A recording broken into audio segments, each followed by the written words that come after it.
आपके दावे हुए, लेकिन जो उन्होंने सवाल उठाए हैं प्रेस कॉन्फ्रेंस में, उनका कहना है कि प्रधानमंत्री मोदी जब रैली को एड्रेस कर रहे होते हैं या बात कर रहे होते हैं तो कुछ इस तरह के बयान आते हैं जिसका कि सरकार से नहीं होता है। जैसे मसलन मटन, बीफ, चिकन, मछली, मंगलसूत्र, ये सारे शब्द उनके हैं। सरकार 10 साल का अपना रिपोर्ट कार्ड नहीं बताकर कि उसने क्या विकास के काम किए हैं, वो इन्हीं चीज़ों में देश को उलझाना चाहते हैं। क्या कहेंगे? संजय जी, देखिए, मोदी सरकार हर वर्ष अपना रिपोर्ट कार्ड देश की जनता के सामने रखती है, इसमें कोई डाउट नहीं है।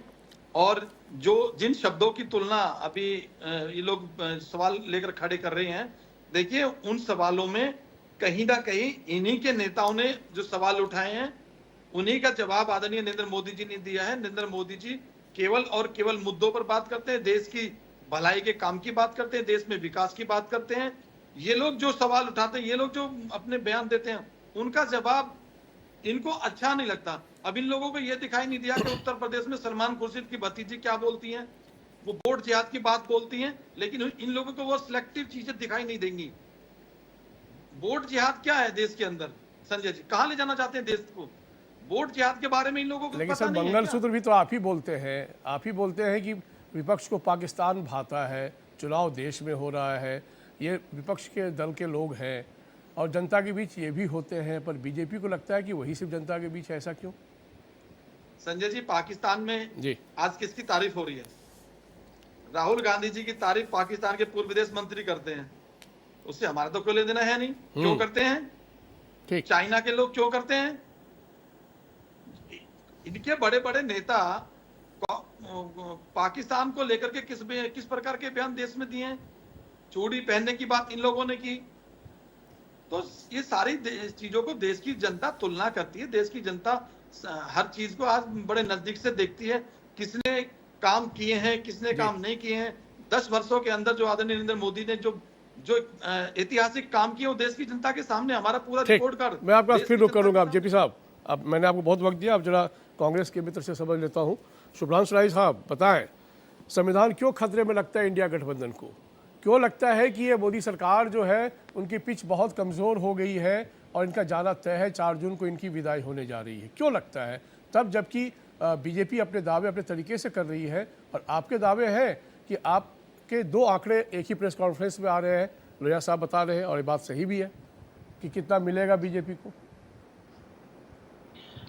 संजय मिश्रा जी, बहुत बहुत धन्यवाद जी। क्योंकि नरेंद्र मोदी जी की डिग्री इंटायर पॉलिटिकल साइंस की है, तो वो इंडिया गठबंधन को इंडी बोलते हैं, तो हम लोग समझ सकते हैं कि वहाँ शिक्षा का अभाव है। लेकिन अगर आपका न्यूज रूम, जहाँ सारे शिक्षित और समाज के बुद्धिजीवी बैठे हैं, अगर वो अपने पैकेज में इंडी लिखे और देश की सबसे पुरानी पार्टी के राष्ट्रीय अध्यक्ष को खड़गे कहे, तो इस बात पे मैं अपनी शिकायत दर्ज करा रहा हूँ। एक बात।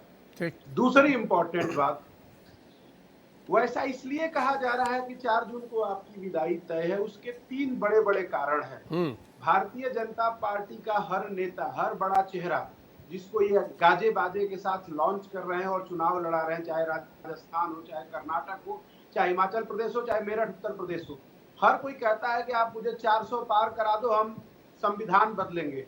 संविधान ये बिल्कुल बदलना चाहते हैं, क्योंकि जब तक ये संविधान नहीं, पर मोदी जी तो स्वयं इसका बहुत बार खंडन भी कर चुके हैं और बार बार कहते हैं, चाहे आरक्षण की बात हो या संविधान की बात हो, कोई नहीं बदल सकता। साहब मिश्रा जी, अगर मोदी जी के खंडन को हम लोग सीरियसली लेने लगे तो वो इस देश के युवाओं को हर साल 2-2 करोड़ नौकरी दे रहे थे। नहीं, पर ऐसे बयानों का तो खुद ही खंडन करते हैं ना, तो फिर कैसे आप कह सकते हैं कि वो संविधान बदलने की बात कर रहे हैं? बिल्कुल बिल्कुल, मैं बताता हूँ उसके पीछे ऐसा क्यों कह रहा हूँ, मैं अपनी पूरी बात रख लूँ। हाँ, मैं आपको पूरा वक्त भी दे रहा हूँ, चिंता मत करें।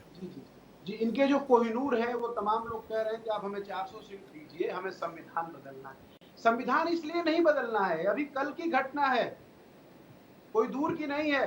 एक दलित चौकीदार को उत्तर प्रदेश के पुलिस वाले इसलिए लात, जूतों और बूट से पीट रहे हैं बीच सड़क पर कि तुम राशन तो खा रहे हो भाजपा का लेकर और वोट डालने कहीं और जा रहे हो। ये आप सबने देखा है, हमने आपके माध्यम से ही देखा है।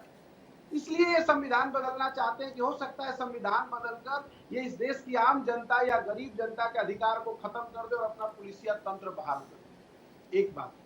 दूसरी इंपॉर्टेंट बात, आपने कोई भी नंबर अंधेरे में नहीं चलता साहब। उत्तर प्रदेश जो है वो शिक्षा की धरती है, प्रयाग से लेकर लखनऊ तक और बनारस मालवीय की बगिया बीएचयू से लेकर हर साल 2 करोड़ की नौकरी का वादा करके जहां 20 करोड़ नौकरियां देनी थी, आज देश में ग्रेजुएट 9 करोड़ से ज्यादा लोग बेरोजगार हो रखे हैं। उन बेरोजगारों के सामने भविष्य अंधेरा दिख रहा है। उत्तर प्रदेश धर्म की नगरी है साहब, यहाँ हर बच्चा सुबह उठता है तो हर हर महादेव बोलता है। हम भी तारीफ करते हैं, आप भी तारीफ करोगे कि बाबा विश्वनाथ बड़ा सुंदर और भव्य हो गए हैं बनारस में, पूरे दुनिया के लोग वहां दर्शन करने आ रहे हैं। लेकिन वहां नरेंद्र मोदी जी का एक नया मॉडल है कि अगर आपको बाबा विश्वनाथ का स्पर्श दर्शन करना है तो 300 रुपया देंगे, 300 रुपए की पर्ची कटेगी, फोटो खींच के तब आप दर्शन कर पाइएगा। जी तो भैया उत्तर प्रदेश में धर्म बेचने का काम हो रहा है। बाबा विश्वनाथ का दर्शन नरेंद्र मोदी जी बेच रहे हैं और एक पक्का सनातनी इनको कभी इस काम के लिए माफ नहीं करेगा। ठीक, मैं फिर रुक करूँगा, मैं आपके पास फिर आऊँगा। शुभ्रांशु जी, आपने अपनी बात पूरी कर ली है, मेरे ख्याल जवाब इसका मुझे लेना पड़ेगा इनसे, जेपी लोहिया साहब से। जेपी साहब ये बताएं कि जो बातें आ रही है, मैं आ रहा हूँ सर, मैं आपके पास आऊँगा फिर, पूरा आधे घंटे में आप ही 2 मेहमान हैं, मैं पूरा समय दूंगा। भाई संविधान बदलने की बात आती है, इंस्टीट्यूशंस खतरे में है, लोकतंत्र खतरे में है, आपके अपने इस तरह के जो साथीगण हैं वो इस तरह के बयान देते हैं कि 400 पार पहुँचाइए तो हम ये कर देंगे, संविधान बदल देंगे, फिर हालांकि खंडन आता है, पर हम कहते हैं कि इस तरह की बातें करने की आवश्यकता क्यों पड़ती है मौजूदा राजनीति को?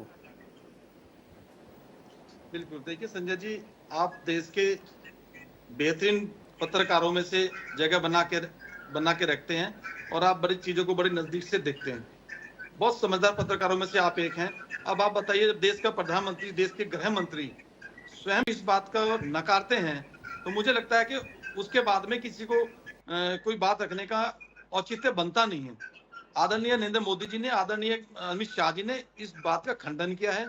और देश का संविधान देश की आत्मा है संजय जी। इस संविधान को बदलना कोई इतना आसान काम नहीं है। और क्यों बदला जाएगा?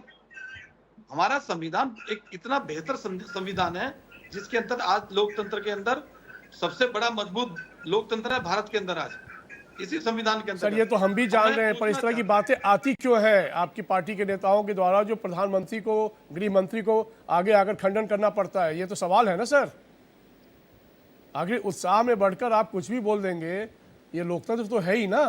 और संविधान को बदलने का अधिकार तो किसी को नहीं है, प्रधानमंत्री स्वयं बोल चुके हैं। हाँ, संशोधन होते रहे हैं तो वर्षों से होते रहे हैं, समय के हिसाब से संशोधन होते भी रहे हैं, ये बात भी सही है, चाहे कांग्रेस का दौर रहा हो या आपका दौर रहा हो या है।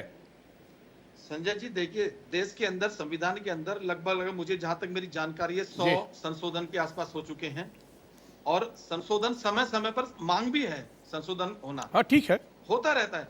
लेकिन जहां बात आती है संविधान बदलने की, किसी भी हमारे नेता ने संविधान बदलने की बात, कोई बयान ऐसा नहीं है जिसमें यह कहा कि हम संविधान को बदलेंगे पूर्ण रूप से, बिल्कुल नहीं, ये गलत बात है।